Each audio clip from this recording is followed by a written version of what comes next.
Hello दोस्तों, आज के इस वीडियो में हम बात करने वाले हैं विलियम शेक्सपियर की जो मेट्रो और ट्रेजेडी थी उनमें से किसी एक के बारे में। तो जैसे कि मैंने आपको पहले ही बता दिया है कि मेट्रो और ट्रेजेडी क्या होती हैं, और शेक्सपियर की जो मेट्रो और ट्रेजेडी हैं वो है HOKM, जिसमें से H का मतलब था हैमलेट, O का मतलब था ओथेलो एंड K का मतलब किंग लियर, और जो लास्ट M है उसका मतलब मैकबेथ था। तो उसमें से हम आज जो ड्रामा ले रहे हैं मेच्योर ट्रेजेडी में वो है हैमलेट, और हम हैमलेट के बारे में फुल डिटेल में पढ़ने वाले हैं और उसके बारे में जानने वाले हैं कि किस प्रकार से इस ड्रामा को लिखा गया और ये ड्रामा कितना इंटरेस्टिंग है और पढ़ने में कितना अच्छा लगता है। आप सभी को भी बहुत ही पसंद आएगा। तो चलिए शुरू करते हैं। आज का जो हमारा टॉपिक है वो है हैमलेट। तो सबसे पहले मैं आपको बता दूं कि हैमलेट का जो पूरा नाम है वो है tragedy of Hamlet Prince of Denmark. इसमें जो इसका पूरा नाम है वो है tragedy of Hamlet Prince of Denmark, और जो इसका रिटन डेट है, जो इसको लिखा गया वो 1601 में लिखा गया और इसको पब्लिश 1603 में करवाया गया है। आई होप आप सभी को समझ में आ रहा हो। और जो इसकी सेटिंग है वो एल्सिनोर में करवाई गई है। कहाँ पर करवाई गई है? एल्सिनोर में करवाई गई है, जो कि कहाँ पर पड़ता है? डेनमार्क में ही पड़ता है। अब बात करते हैं इसके आगे जो स्टेप है, जो प्रोटैगनिस्ट। यहाँ प्रोटैगनिस्ट का मतलब है नायक और एंटागनिस्ट का मतलब है खलनायक। जैसे कि मूवीज में आप सभी ने देखा होगा कि प्रोटैगनिस्ट जो हीरो होता है उसे प्रोटैगनिस्ट कहते हैं, और जो विलेन होता है उसे यहाँ पर एंटागनिस्ट कहा जाता है। ओके, तो यहाँ पर जो हमारे हीरो हैं मीन्स नायक है वो हैमलेट है, और जो एंटागनिस्ट या इस जो ड्रामा का विलेन है उसका नाम क्लॉडियस है। क्लॉडियस कौन है इसके बारे में आगे चर्चा करेंगे। जो इसकी थीम है वो है द इम्पॉसिबिलिटी ऑफ सर्टेनिटी। इसमें जो नायक है वो ये ही नहीं डिसाइड कर पाता है कि क्या मुझे ये कार्य करना चाहिए या नहीं करना चाहिए, इसलिए इसके जो थीम है उसे कहा गया the impossibility of the certainty. और जो इसका जेनर है, मतलब ये किस कैटेगरी में इस ड्रामा को रखा जाएगा, वो ट्रेजेडी है, क्योंकि जो इसका एंड होता है वो एक दुखद घटना के साथ खत्म होता है। और इसमें 5 एक्ट का यूज किया गया है। जैसे मूवीज जो होती हैं उनको 2 घंटे की, 1.5 घंटे की ऐसे बनाया जाता है, उसी हिसाब से जो ड्रामा पहले लिखे जाते हैं उन्हें 5 एक्ट में लिखा जाता था। उसी के अंदर फिर और पार्ट उसके डिवाइड किए जाते थे। अब जैसे इतने समय 1 एक्ट प्ले चलने लगा है, इसी प्रकार से ये भी था। अब चलो देखते हैं इसके जो कैरेक्टर्स हैं वो कितने इम्पोर्टेंट हैं और कितने ही इंटरेस्टिंग हैं, इसके बारे में जानते हैं। जो हमारे कैरेक्टर्स हैं उसमें जो अभी हमने बात किया प्रोटैगनिस्ट, तो वो कौन है? हैमलेट है। प्रोटैगनिस्ट हैमलेट, जो कि प्रिंस ऑफ डेनमार्क है। कौन है? Prince of Denmark. और इनके फादर का जो नाम है वो एक घोस्ट, इतनी समय उनकी डेथ हो गई है, तो उनका नाम था लेट किंग ऑफ डेनमार्क, और उन्हें कहेंगे किंग हैमलेट। क्या कहेंगे? King Hamlet. अब बात करते हैं क्लॉडियस। क्लॉडियस कौन है? क्लॉडियस जो हैमलेट है उनके चाचा हैं, और प्रेजेंट में फादर, मतलब जो ये गर्ट्यूड है वो इससे शादी कर लेती है। जैसे उसके पिता की डेथ हो जाती है तो क्लॉडियस और गर्ट्यूड शादी कर लेते हैं, और वो शादी कितने दिनों में होती है? 1 महीने के अंदर ही होती है। यहाँ पर जो पोलोनियस है ये एक दरबारी है। कौन है? दरबारी है, और इसकी बेटी का नाम ओफेलिया है। बेटी का क्या नाम है? इसकी जो बेटी है उसका नाम है ओफेलिया, और ये लवर ऑफ हैमलेट ही।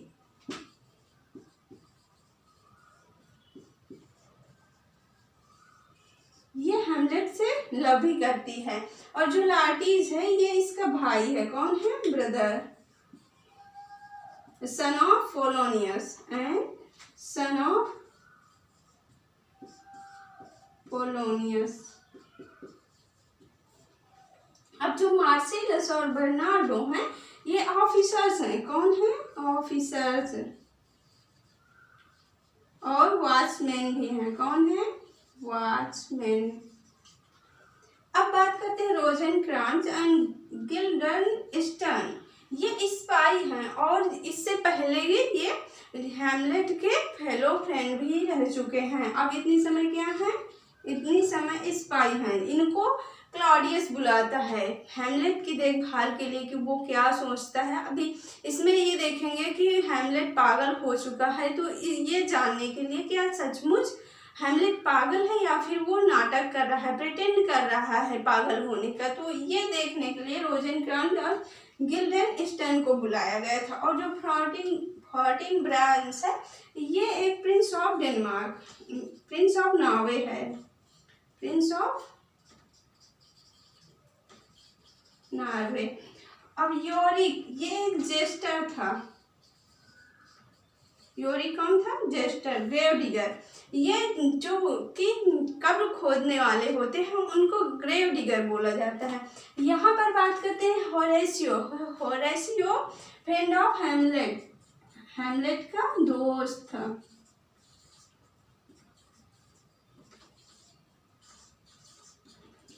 तो आप सभी को कैरेक्टर्स समझ में आ गए होंगे। अब इसके बाद हम इसकी स्टोरी को देखते हैं और स्टोरी भी जानते हैं कि किस प्रकार से ये बहुत ही ज़्यादा इंटरेस्टिंग होने वाली है।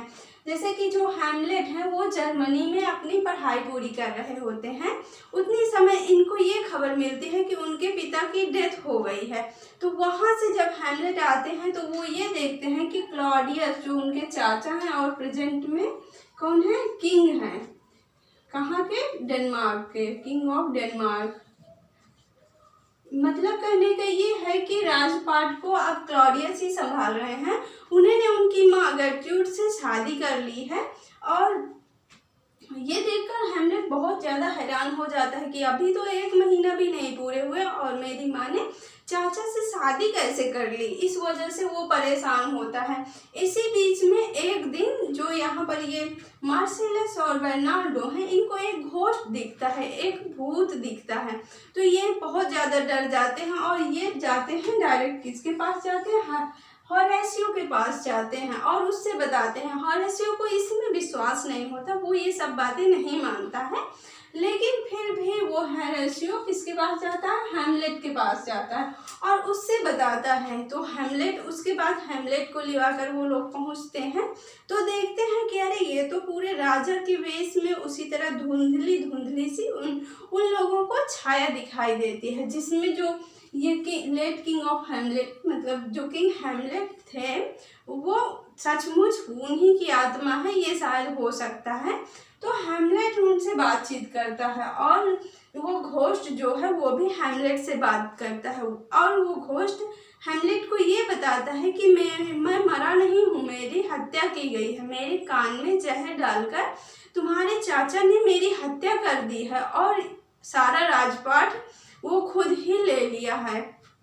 उसे फिर ये विश्वास नहीं होता कि ऐसा हो भी सकता है या नहीं हो सकता है, तो यही सोचता रहता है। तो फिर उसके मन में एक विचार आता है, एक आइडिया आता है और वो होरेशियो जो उसका फ्रेंड था और मार्सेलस और बर्नार्डो से कहता है कि हम लोग एक गेम खेलने वाले हैं, उसमें ये किसी को ये बातें शेयर नहीं की जाएंगी, मैं पागल होने का नाटक करूँगा।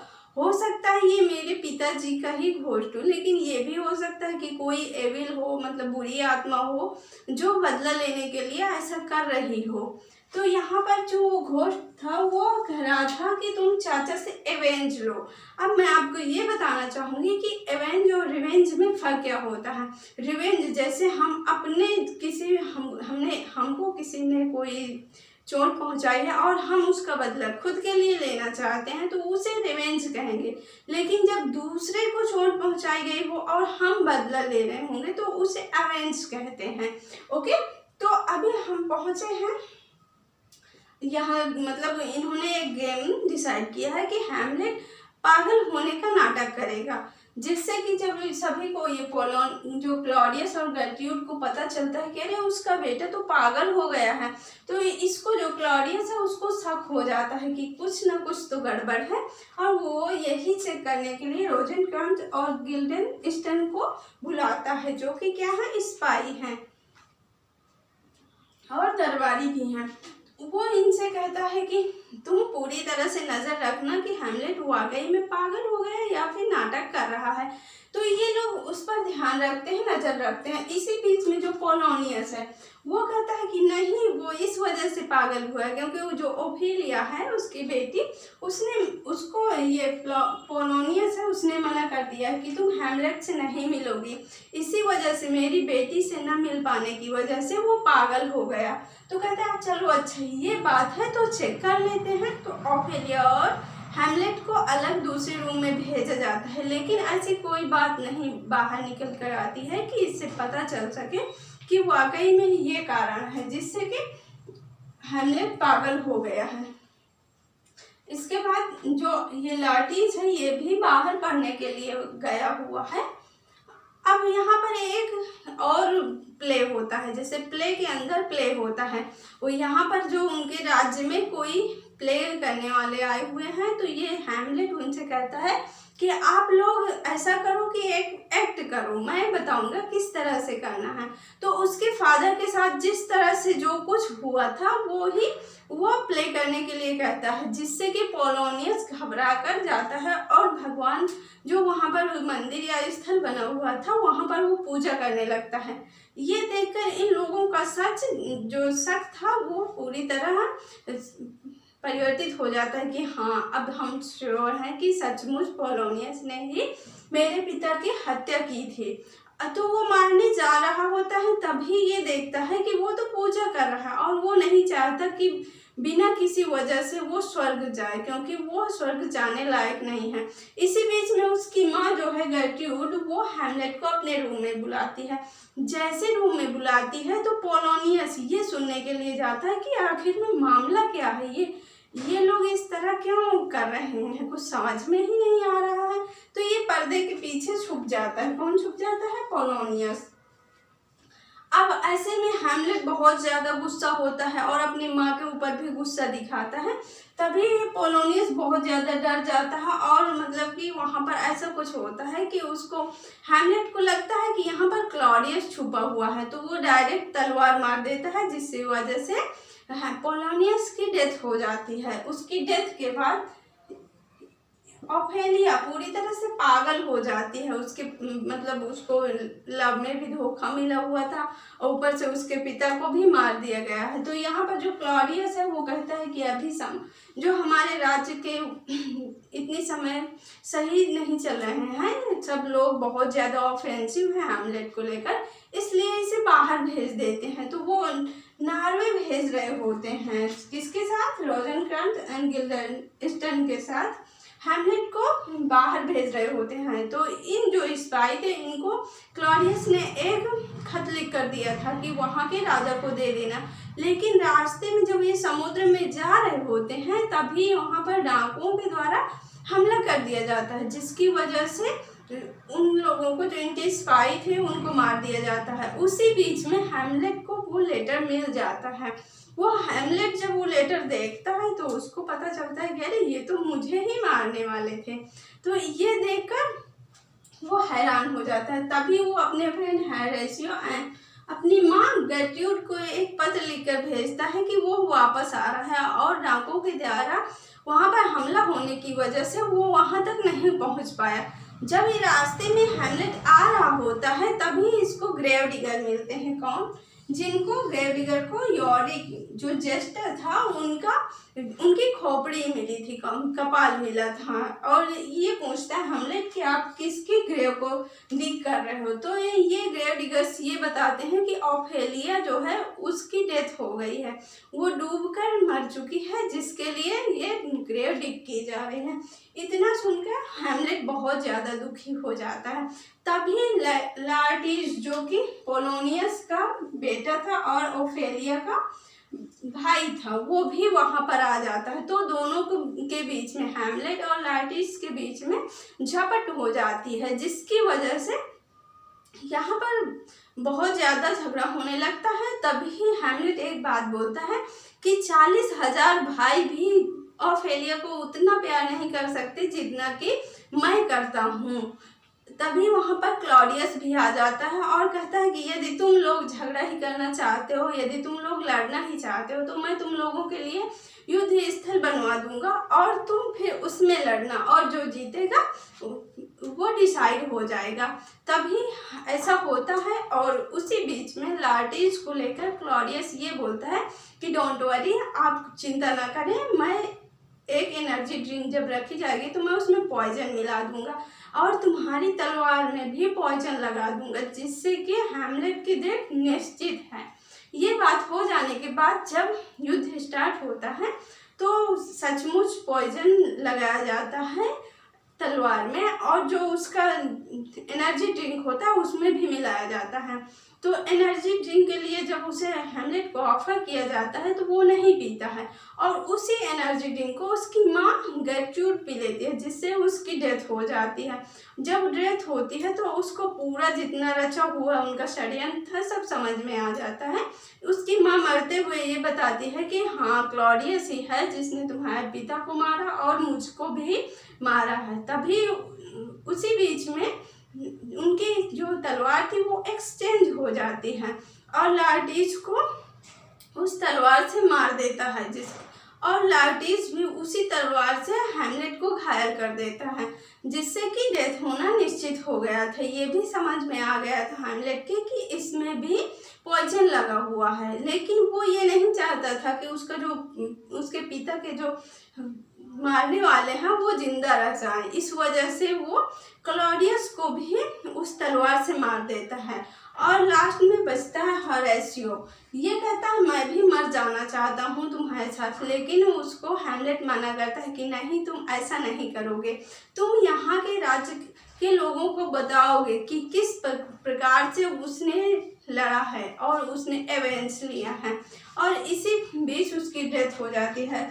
उतनी समय वहाँ पर फोर्टिनब्रास जो प्रिंस ऑफ नॉर्वे हैं वो वहाँ पर आते हैं, तो देखते हैं कि अरे यहाँ तो सारे लोग मरे हुए पड़े हैं। तभी होरेशियो पूरी कहानी को फोर्टिनब्रास को बताता है और वहाँ का राजा फोर्टिनब्रास को नियुक्त किया जाता है। तो यहाँ पर जो फोर्टिनब्रास है वो बोलते हैं कि हैमलेट को एक सोल्जर को जिस तरह से लास्ट में विदाई दी जाती है या श्रद्धांजलि दी जाती है, उसी प्रकार से हैमलेट को भी दी जाएगी। ओके, तो आज हमने हैमलेट को कवर किया। आई होप आप सभी लोगों को स्टोरी पसंद आएगी। इससे पहले कि वीडियो एंड किया जाए, आप सभी लोगों से रिक्वेस्ट है कि लाइक एंड सब्सक्राइब जरूर करें। यदि आप लोग शेयर करेंगे तो मुझे खुशी होगी। Thank you.